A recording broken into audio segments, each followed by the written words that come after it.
course. Thank you for the help. So as we discussed, you are the pro vocal expert as YouTube. Um, yeah, you're an academic. You don't want your field disclosed. Totally sensible. Hmm.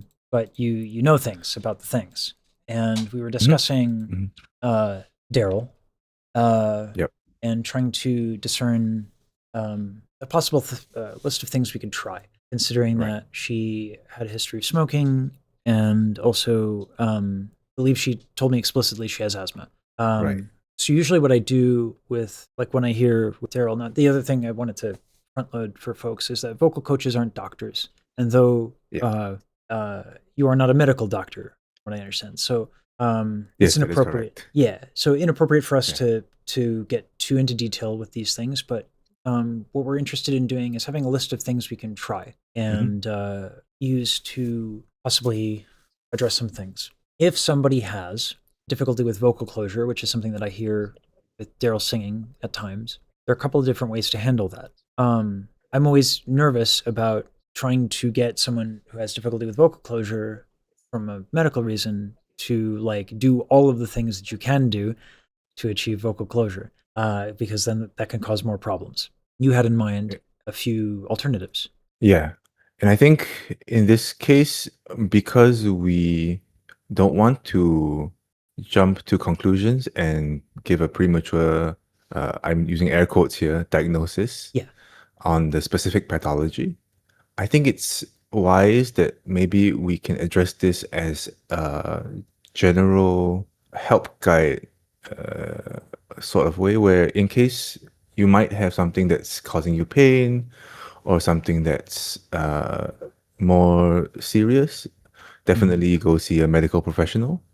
But here's some things we can do in the meantime that, or some precautions you can take that will help you, you know, get back to some sort of singing standard that you might want to achieve. I think maybe Mhm. that's a guideline that we can take in Sure. this approach. Yeah. And I think in the case where I think we have two sides of the story here.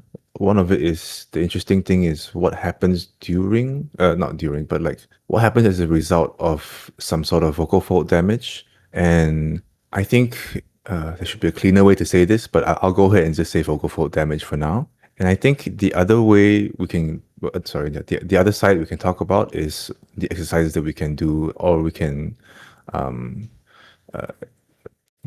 recommend in this case where we are talking about these sorts of vocal fold damage. So yeah, how do you wanna to go about this? I was changing the stream title. So Ah, okay, let no me worries. just reconfirm. Yep. You want to keep this, of course, a bit more generalized, and you want to discuss things that you can do for your vocal health. Hmm. All right. Um, Yep. yeah. The I think though you had some specifics that you wrote out that I actually thought were really Hmm. interesting. Mm. So though you want to keep it generalized, and I understand, we don't want to do a prognosis and ethics. But what you wrote out was quite interesting. I wanted to ask some questions about what you Oh wrote yeah, out sure, as definitely. opposed to doing generalities. Hmm. Because you wrote something very specific. One of the things that Hmm. I've been having trouble explaining elegantly is the phenomenon of back pressure. Because while I understand the concept, I actually don't know what's going on necessarily when we're talking about oo vowels or straw exercises or lifting the soft palate. There's a back pressure Right. that ends up happening. Right. I know that that helps. I don't know why. I'd like to know that. Okay. I think I can explain half of the story, but the other half, which I will say first, I want to just say I don't know how that relates to when you're actually singing without the back pressure. So, from my experience working with singers and from uh, trying it myself, doing sort of these semi-occluded vocal tract exercises, like with a straw or with a buzz. Sorry, not Pause for buzz, a like a lip second. trill. Oh yeah, Semi-occluded sure. vocal. I'm Vocal giving tract. yeah. You Yep. have all of these Uh, great graphs in your videos, and I'm afraid I've caught you a little disarmed because no worries at this all. was a little impromptu, which I appreciate. Yeah. Yeah. No, I'm happy to do this. I'm also like I'm just waking up now, so I'll probably Mhm. get more and more clear with my thoughts as I come to full uh wakedness. Yeah, and this isn't. I So don't plan for yeah. this to be a one-off. Just a PS. Mm. So that because like Yeah. there's Okay. a lot to That's learn. great. Mm. Because I'm not an academic. Spoiler alert. I am someone who learned because I wanted to be a better practitioner and a better instructor. But I have no, I took a one class of vocal pedagogy and the rest I kind of self-studied. Mm. So there's holes. I mean, Yeah.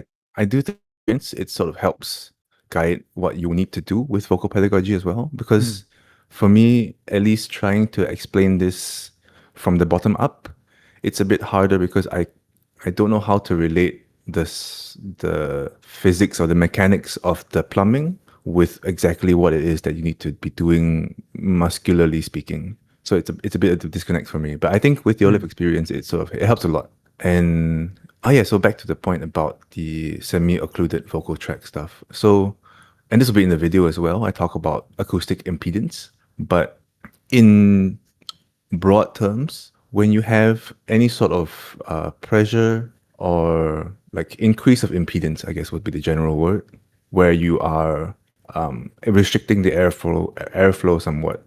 So with a small straw, with lip trills, with sort of closed mouth consonants like a Z or a W, Yeah, I use a lot of and you're V. singing that V as well, right? And you're singing that you are generating more impedance uh, on the glottis, and that helps uh, change the reactance above the glottis, which is a term that I explained in the video, And into an just inertive real form. quick, so everyone knows, Yep. let me bring up C anatomy. The glottis is Mhm. the space between the vocal folds. Right. Yeah. Oh yeah, medical diagram. Let's go. Yeah. I like my Z net. Open source, by the way. You can totally grab it. Yeah. Okay. I'm gonna do that now. Yeah. After this video, after this stream, I mean. Yeah. Yeah. But yeah, so what happens is you then get a situation where the airflow or the way the air is behaving because of the inertance or compliance is helping the vocal folds with its close cycle. So going from the open position to the closed position, and that helps with your resonance because you are able to get more bang for your buck with less glottal pressure, subglottal pressure. Mhm. So that's the glottis right there. I think I see it on stream as well. Yeah. So the spacing between the vocal folds, exactly right there. Yeah. Mhm. What I loved was This is you gave a lot of in your video particular notes on one of the things that I think a lot of voice teachers don't end up discussing particularly well is it can be sometimes difficult to imagine the vocal folds as having sort of height. You know what I mean? When Mm. pedagogy, but in terms of like teaching singing. Oh my god, my color correction is nightmarish right now. But um, we don't often think of the vocal folds as having. And so one of the things you showed in your Right. video was the closing cycle and how like the shape is a little odd, right? It's usually the visualization is like this. It's not really how it works. um, Right. so there's a whole lot more to this than Yeah. often I'm capable or able even discuss in a video of mine. Whereas your videos go in a level of depth. That would be nice if it does take a certain level of dedication to wanting to understand, to consume technical Absolutely. content. Anytime that I make it too, this happens to me. Mhm. So Yeah. yeah. So I think I'm sorry. so sorry to interrupt you. I think just on that topic while we're here talking about the vocal folds, it's interesting of a story because you get this the way that sorry, the motion of the vocal folds is also dependent on the plumbing above it. Mhm. So it's hard to say how exactly the vocal folds are moving, but we definitely know that this glottis is a space between the vocal folds. So it's either open or closed, and we can sort of think about it in terms of open to close ratio and how long it stays open and how long it stays closed per cycle of the period of the waveform. Mhm. Yeah, sorry to cut you off there, but I No, thought this might be no. interesting to talk about. Yeah. So that's what we call a dynamic discussion. Mm. Yeah, we don't have to take turns. By all means, interject. So, Mm. okay, so how long Yeah. the vocal folds stay closed? What's the consequence of that? Right. So in the case of semi-occluded vocal tract exercises, where you're increasing the impedance, you get this sort of help from the air column above it, where because to simply put how it would behave in physical mechanical terms, the air doesn't want to move. So it is, or rather, it's in a state where it doesn't want to be pushed around. Mm. So as your vocal folds open, the air wants to close the vocal folds. So then you get this help from the air mechanically that helps you to close your vocal folds, and thus that in turn helps with resonance. So you get this a lot when you try and tune your vocal tract to your fundamental. And I think you can talk about this more sensational, I can bring up a psychosomatically. I can bring up a spectrogram. Need to. We don't need to. Yeah, we can literally we Yeah. can show them. Oh, nice. Yeah, That's so cool. I love Yeah. spectrograms. They're super dope. Yeah. So yeah, when you get this tuning correct, your vocal folds actually want to stay shut, but you're sort of, sorry, they want to stay shut because of the air column above them, which I know is a bit strange because it's sort of a downstream, upstream sort of effect. But because of that, you get this help from the air, and that's what this SOVT wants you to sort of achieve during normal, I guess would be the okay word to say, normal singing. Like you Mhm. want to be able to get that resonance out of your plumbing. Let me show people tuning Yeah. to the fundamental.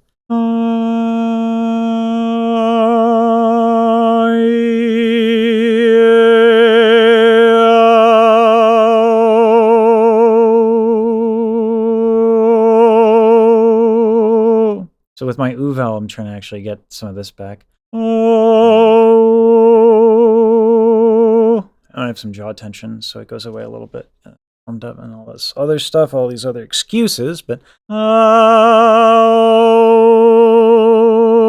there we go. A lifted soft palate.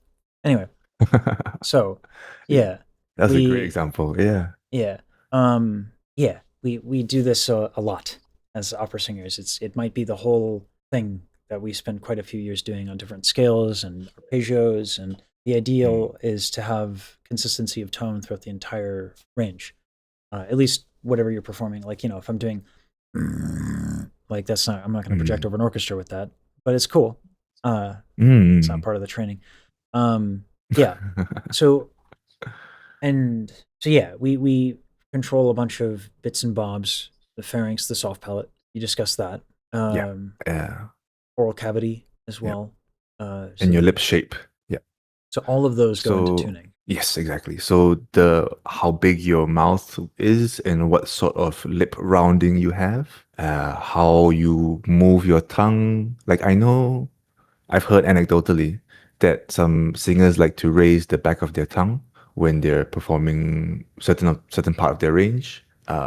I guess that changes the way the resonance builds up in your mouth, Mm. and then sorry, oral cavity, and also if I don't know if your diagram has this, but right behind where the you can see where the larynx is, it's also connected to your nasal cavity, and that also helps with resonance of certain timbres that you might want to bring out during a performance. How that works is because if you think electrically, you get excuse me, you get one another path for the current, open inverted commas, to flow by short circuiting it with another wire. So if you open up your nasal cavity, or rather the opening to your nasal cavity, you get that as part of the resonance mix as well. And then working your way down, you have your pharynx, and then down to your glottis. That whole chain of plumbing. Yeah. Ah, thanks, Katie. So the when you discuss the nasal resonance, um, Yep.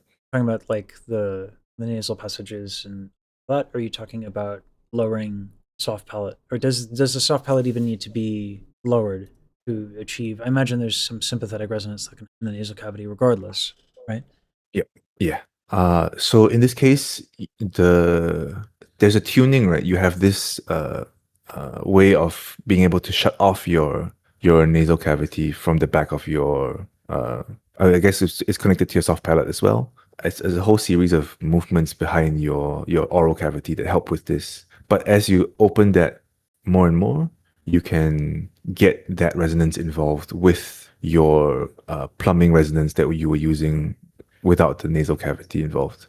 So that creates different formants, and then you can use that to your advantage or disadvantage by helping you mask out certain harmonics that you might not want to hear. So it's a lot of degrees of freedom within that one particular technique as well.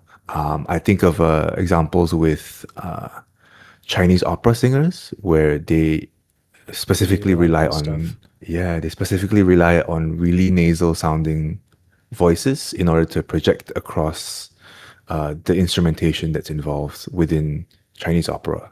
Now, my understanding is also that there's a Mhm. contraction of the area epiglottic muscles as well when doing this. I'm not sure how much that affects. It can sound kind of similar.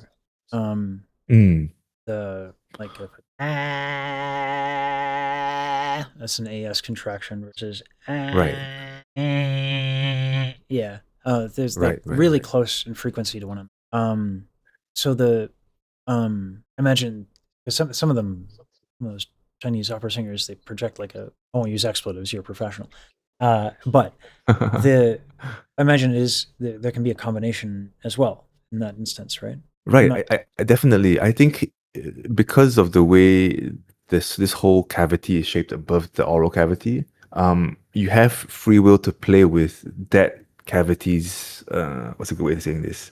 Like internal volume, Mm, as well as how it relates to the oral cavity. Because I guess right behind your oral cavity is the oral pharynx, and then above that is called the nasal pharynx, right? So there's a that part of the tube can also be of different volumes, and that will also give you the different short circuit connections that result in different resonance frequencies as well. I'm going to bring up here, folks can see because I think without the visuals it can be difficult. So this is the Mm, oropharynx. This is the hmm. nasopharynx. Yeah. So So I think what my first order guesstimation hypothesis in what was happening in your earlier examples with you pinching your nose is that it's also that you have the oropharynx in different configurations that result in different plumbing that goes up into your nasal cavity, mhm. and that itself creates some different resonances. As well as when you're pinching your nose, you are also changing the structure and the internal volume and geometries of your nasal cavity. So in this case, you get different resonances from that as well. And I think if, let me see if I can muscle my way through this. If you raise your soft palate while you shut off your nose by pinching it, and you try to lower that as you're singing, you probably can get the sweep to happen. Yeah. Ah, there we go. Yeah. Yeah, and across the headphones, I hear a huge jump in amplitude right when the sweep happens to align with one of the harmonics of that note you were singing. Yeah.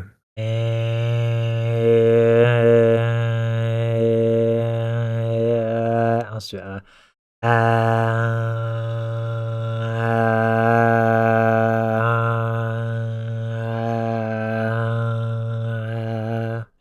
I guess it would make sense Yeah, I see. if I'm. I'll try unplugging my nose as well.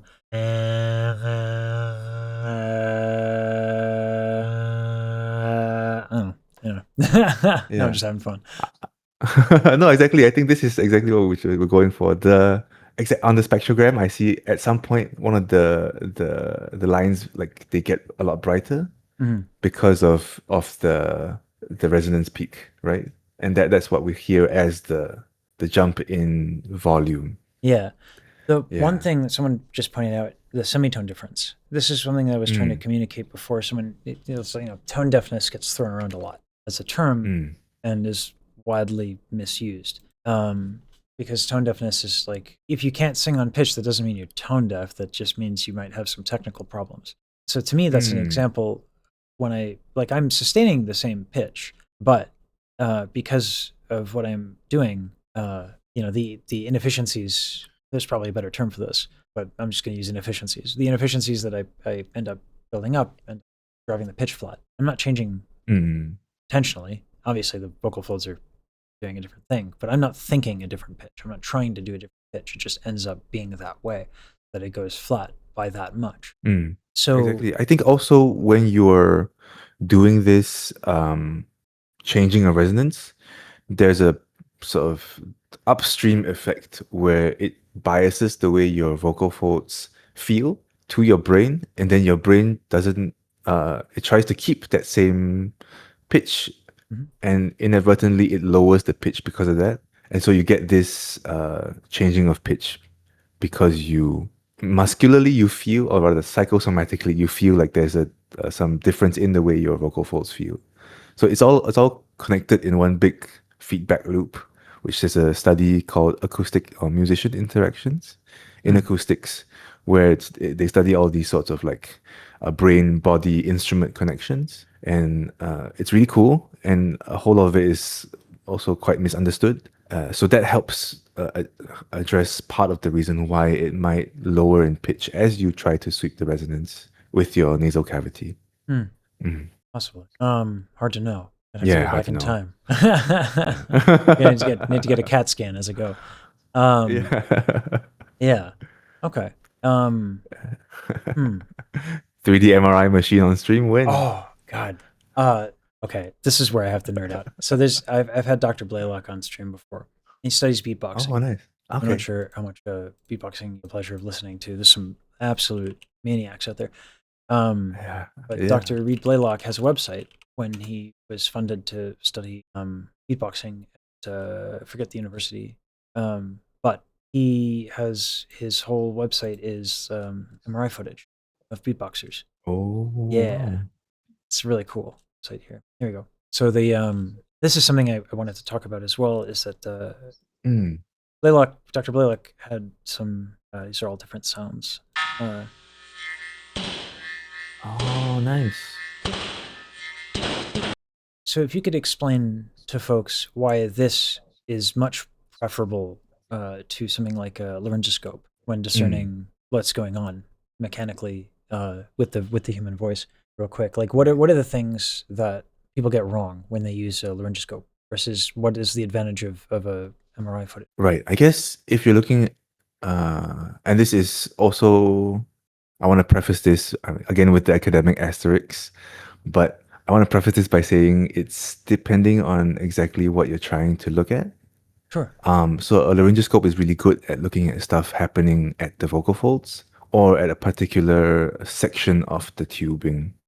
In this case, because the laryngoscope, you can't really see the entire tube, or rather the entire plumbing structure changing in real time. You don't really know what is going on volumetrically. Whereas with a MRI, you can kind of see what happens if you play that footage again, Hmm. when, for example, the pharynx would constrict, or when you would shorten or increase the volume of certain parts of the plumbing. You see like that part where Yeah. yeah, Yeah. For right the above right above the glottis or the vocal folds, where you get that small pocket expansion just as the pressure releases. That kind of stuff you can't really tell what's going on through a laryngoscope. Sorry, I cut you off there.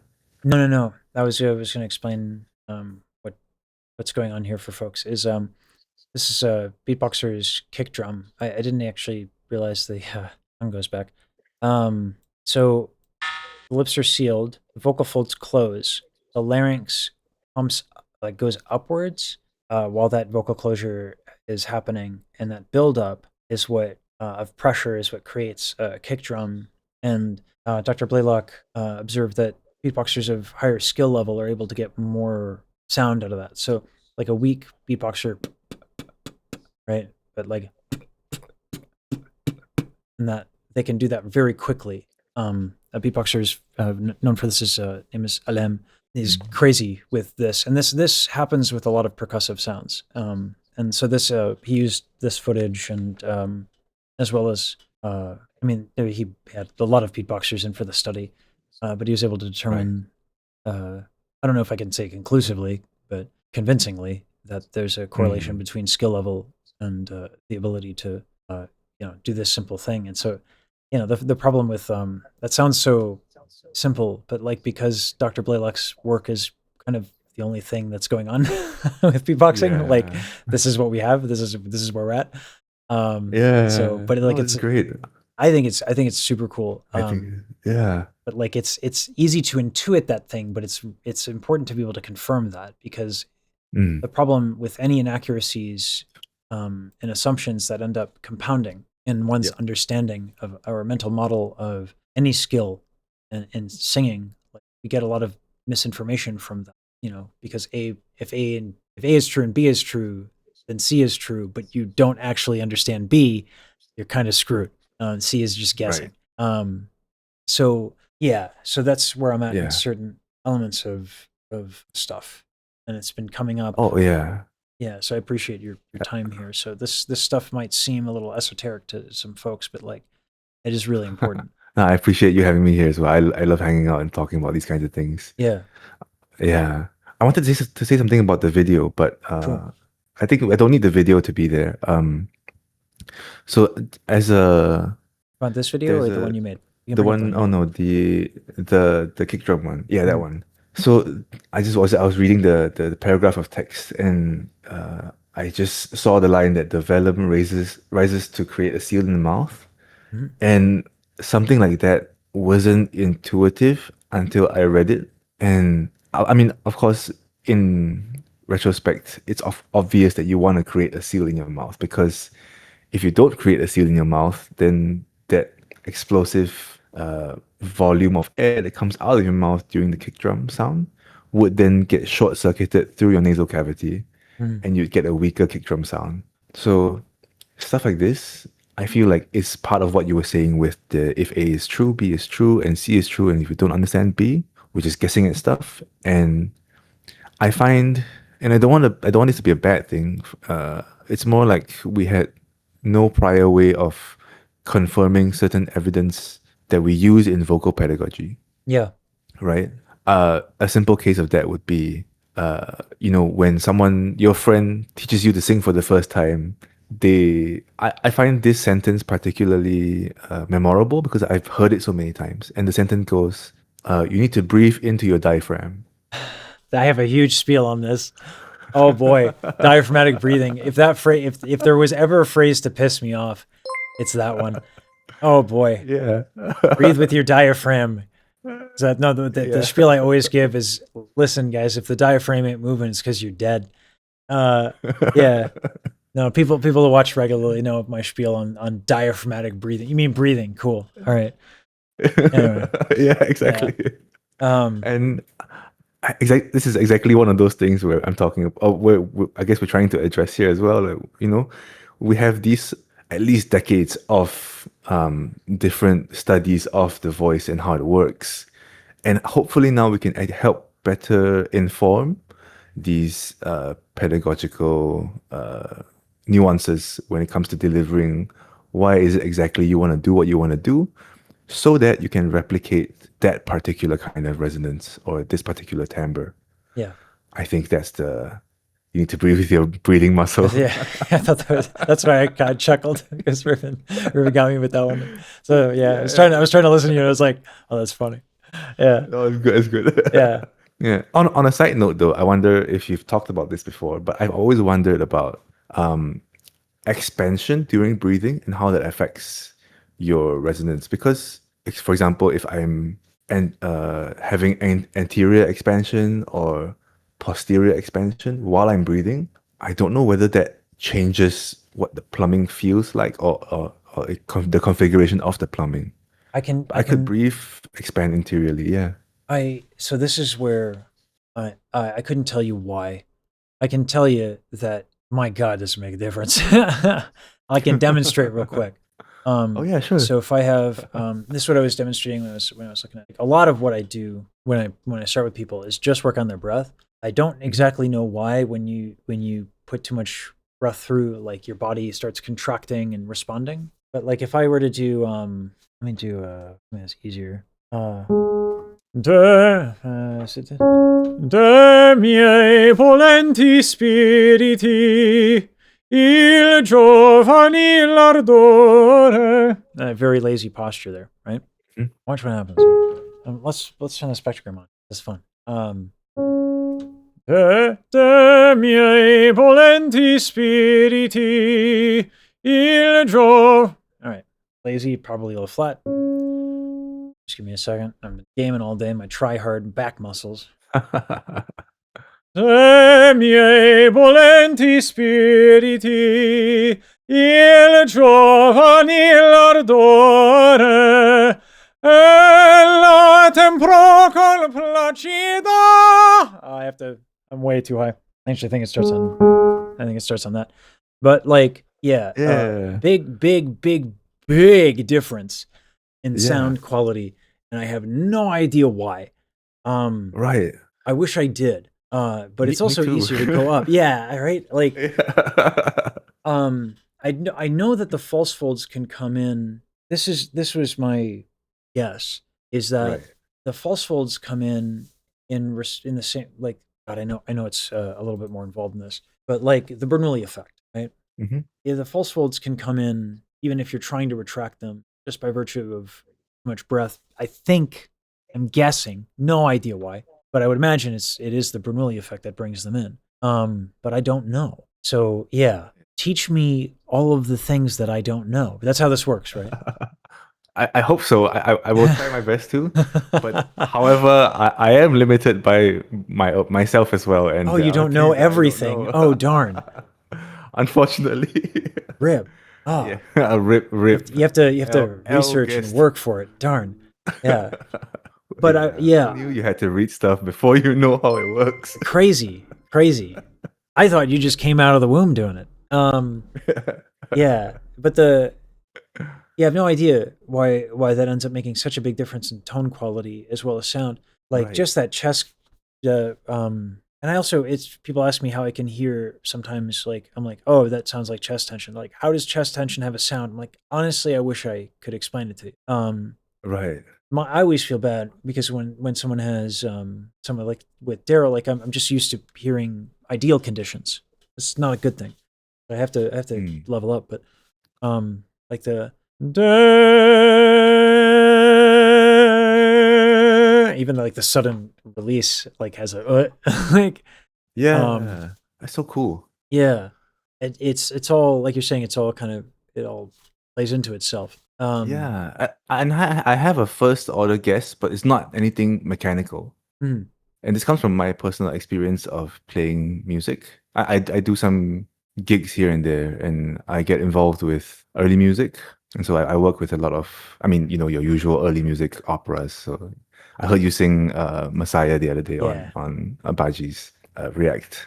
But in with that, I think I see certain things happen when what's a good way of putting this? Like intentional breathing also creates intentional musicianship or expression, right? Like absolutely, if I'm yeah. thinking about the way I'm going to breathe, even as a non-vocal person, the way I breathe will preempt my body to act a certain way physically. And that itself has a sort of very visceral quality to how I am able to interface with my instrument. And I think at least a little bit, that's what we're getting at here.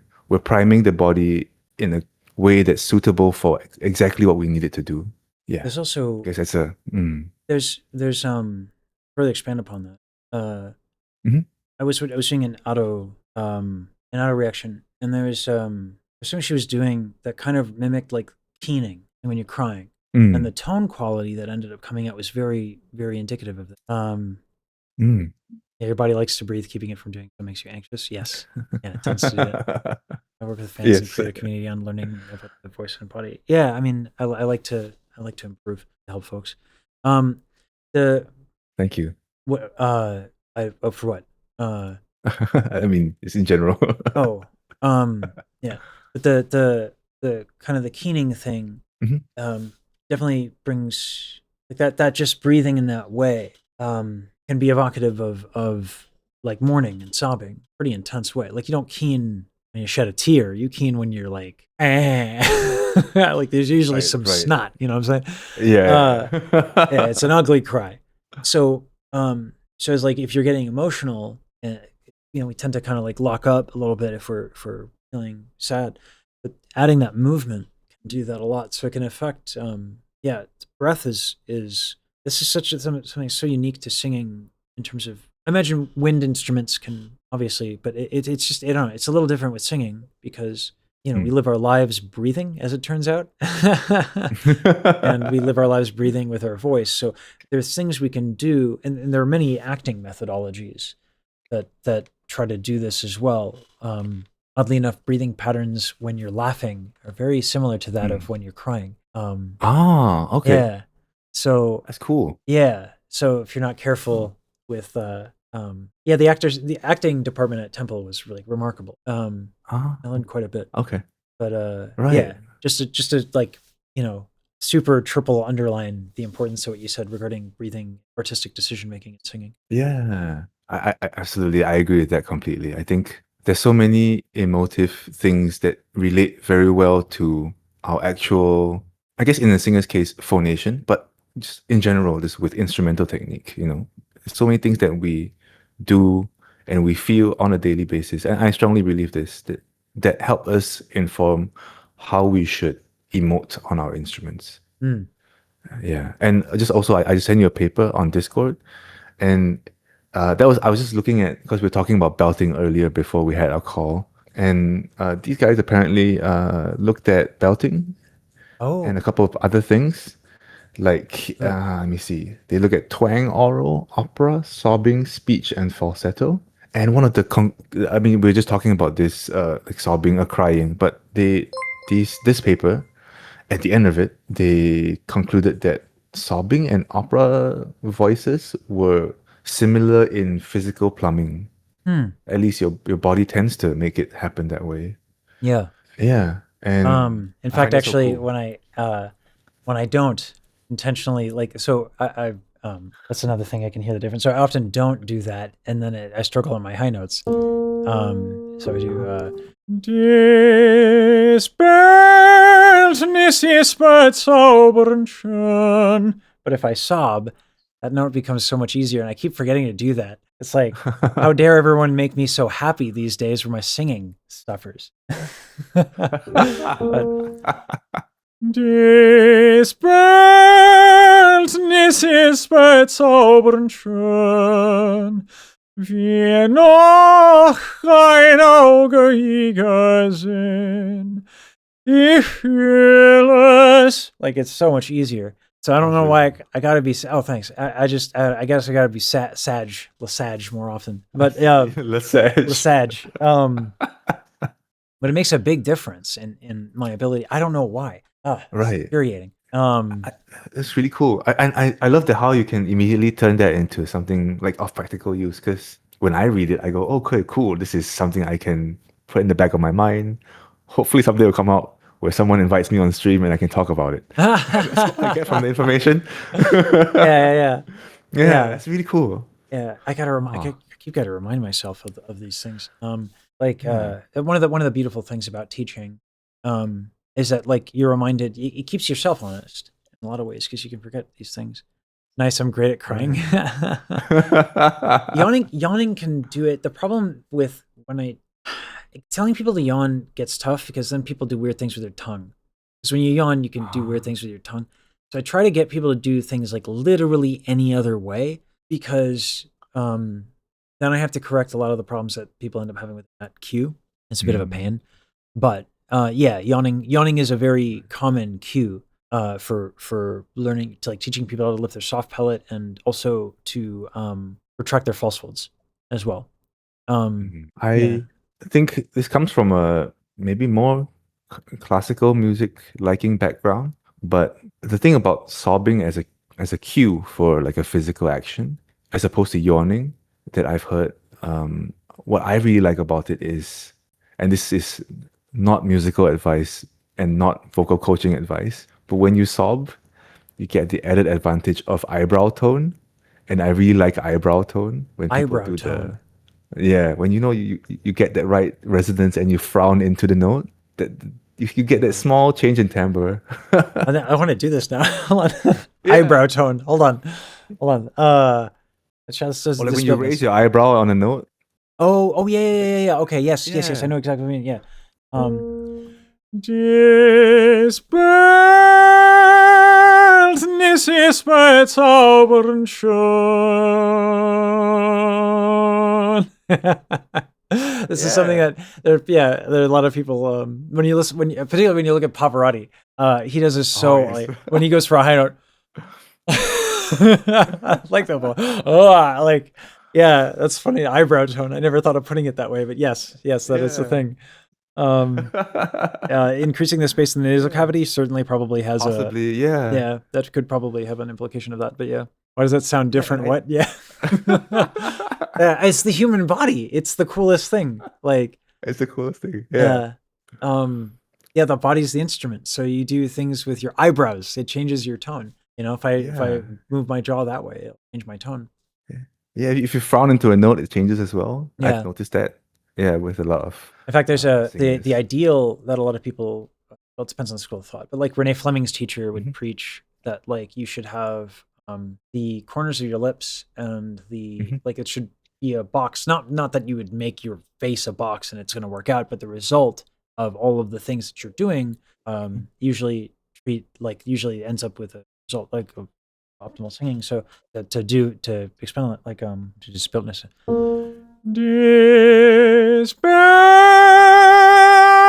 Dispeltnis ist bei Zaubern schon. Like when the corners went up, it was a little easier for me. Mm. So yeah. Anyway. Right. Yeah, and this also brings up the idea of smile tone, right? Like when Yeah, yeah, yeah, your yeah. mouth smiles into a note, you get that difference as well. And I completely I recognize that comes from lip radiation. But I'm guessing also what you're saying earlier, where because of how everything lines up when you form a box with your mouth, I'm doing air quotes, Hmm. everything upstream also changes to help that happen Oh yeah. muscularly, Yeah, yeah. right? I'm not So when I do that, that, I'm not trying to like I'm moving stuff inside to try and do that. Yeah. yeah. Doing VA work, I move nose to the left and tongue over to make a more cowboy tone. Oh, huh. Huh. Ah, Huh. Oh, right, right, okay. right. I see. Like you talk Interesting. out the side of your mouth because you bias your lips to one side. Huh. I guess that's kind of cool. Yeah. So smiling has the other benefit of tends to lift the soft palate. So when people Ah, smile, a lot yes. of times that happens, but like that by itself doesn't always do enough. If I go with something that doesn't go up immediately, Mozart, I'm looking at you. Every phrase. Guy was a jerk. Ecco la casa, ecco la casa. Like smiling by itself, for depending on the genre.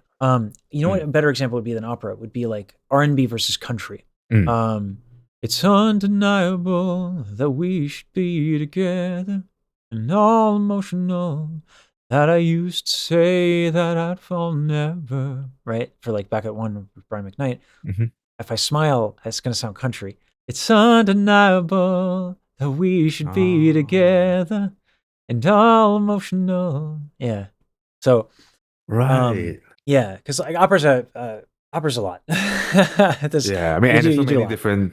there's so many different styles and genres of opera and time Mm. periods Oh and yeah. stylistic preferences throughout the different time periods. Oh yeah. One of the things that I Yeah. really love about Baji's when she does opera, and same with Mouse.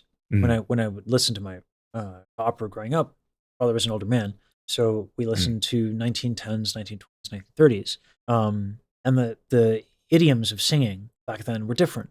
Nowadays, everyone wants maximum resonance all the time. I think part of that happens to be from the fact that the top tier American houses are so large that you kind mm. of need this insane projection ability to even do the lighter operas, or that you're just going to get buried. Like the Met. Have you ever been to the Met by chance? No, I really want to go one of these days. It's a gorgeous space. Doesn't do everyone a lot of favors being a 3,000 seat Mm. cave. It's big. Um, Right, so like yeah. But the houses in Europe are far more forgiving. right. So you can That I do a lot agree. more. I think, and the shoebox constructions of these old, at least the opera houses are mostly shoebox in shape, Hmm. and which is my favorite shape for this sort of music, acoustic music in general. Yeah. Yeah, so much better with projection and it helps. It not everything needs to be maximally loud all the time. Like sometimes I feel watching orchestras in a modern concert house that the pianos are also quite loud. I mean, sure, they're a lot softer in comparison to the loud fortes. But when you get, that really intimate, quiet piano or pianissimo, you really feel that difference when it's at that volume. Yeah. I don't know, maybe it's just conjecture, but No, yeah. no, no, no. It's the oh no, like a singer doing pianissimi in a way that projects Mm, and you get distance. Oh, it's so yep. nice. Yeah. God, I want to show you Henri Leguet. For Okay. this one particular thing. This is every Uh, time I discuss older tenors. should I be turning on stream audio for this? Yeah. Okay, I I'll mute could. my mic for a while. Yeah, yeah, yeah. Or you can send me the link or something like this. I can send I you the can link. watch it Yeah, along. Yeah. 100%. While you're looking for that, I do think there's a beauty to singing softly. I'm just gonna just talk about that for a Absolutely. bit, I Yeah, guess. yeah, yeah. But yeah, in at least a lot in early music, a lot of the times you get duos where it's sung with an accompanying instrument. And to contextualize it, because technology wasn't so good as it was back then, for obvious reasons, we end up with playing with instruments that are not acoustically optimal, right? For the Mm, lute, for example, or if you're playing with a small harpsichord, but the lute is more of a cleaner example in this case, where you get really soft volumes, and a singer kind of has to uh, blend themselves to that instrument, and you get this really nice, almost early music timbre with very big air quotes, where it's comfortably soft but also projecting enough, but it's yeah. only enough for like a living room of people, like a salon of people to listen to. Yeah, Yeah. I have a hard time in those settings.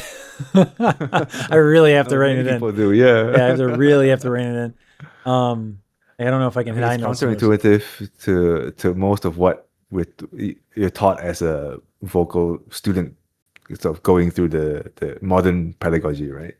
Depends, but yes. Yeah, I mean, Yeah. especially again, Americans tend to be loud, generally, but also when teaching singing, at least classically. Mm, Um, right. I mean, speech level singing is definitely a thing I can teach, and it's a thing I can do.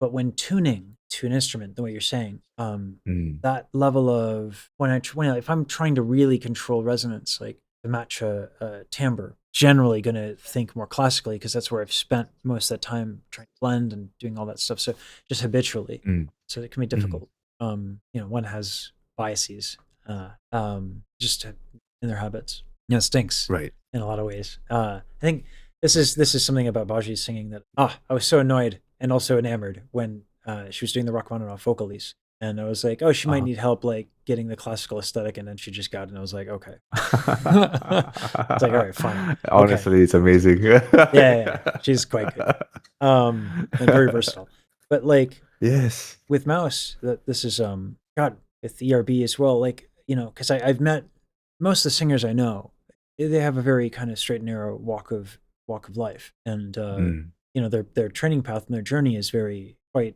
the same. So when I mm, hear someone like ERB or Baji or Mouse, the Mouse classically trained, but the tone quality after whatever she went through, and I don't know. I mean, I'd love to see laryngoscope footage, but I'm right. weird, and I would love to see laryngoscope footage of everybody. So that's which is Yeah. probably not like the best way to say hello to somebody.